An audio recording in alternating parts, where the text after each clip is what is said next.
Creatives, it's Claire from Write Accounts and happy Wednesday.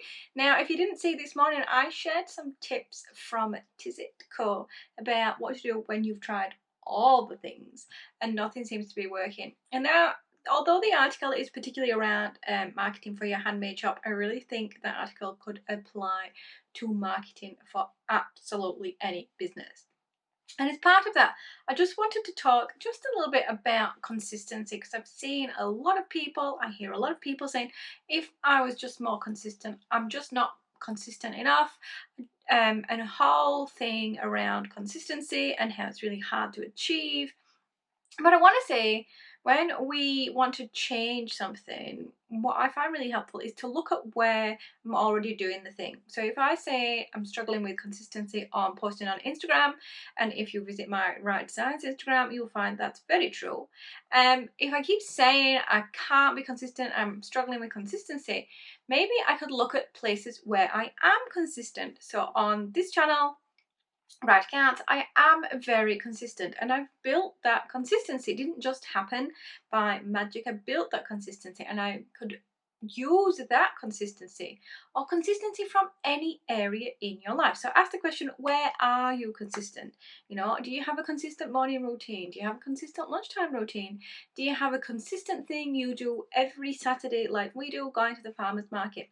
Even something as small as consistently brushing your teeth every day is demonstrable proof that you are consistent. So use that evidence to help change that belief around you can't be consistent. So your job is to focus on the things that are consistent, because in order to change the behavior, you have to change how you associate that behavior with your identity. So you already are consistent in some things. Focus on those things and how you can use being consistent in those things with being consistent with other areas in your life where you want to be more consistent. Maybe you want to be posting more on Instagram.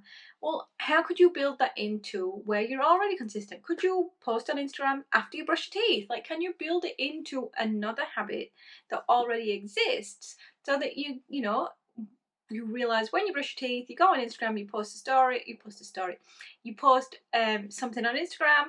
Maybe that's where you can build that consistency, and you have a consistent routine around whatever, getting ready in the morning, having lunch, going to work, whatever that is. Can you build in a little step in there where you post onto Instagram? Now, obviously, there's going to be preparation in doing that. You can't just post a picture of nothing. You are going to have images. You're probably going to need a strategy, like Deb said in the post, and you're probably going to need to do it consistently, and you're going to need to make sure you're really doing the strategy, not just scattergun approach. I'm just going to post every day on Instagram. I'm just going to post something random.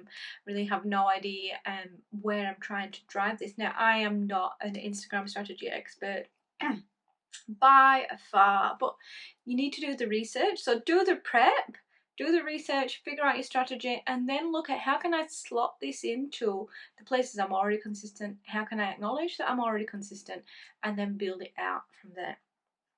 I hope this was a useful tip. So find where you are consistent, focus on where you're already doing it well, and expand that into the areas where you would like to be more consistent.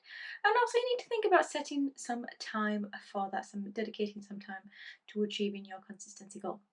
If you enjoyed the video, let me know with a thumbs up or a comment. If you have questions, I'm always here to answer them.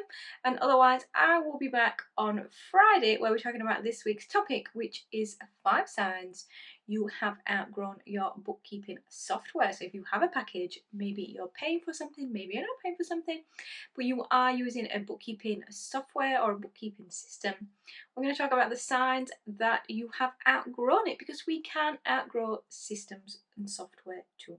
I'll see you on Friday.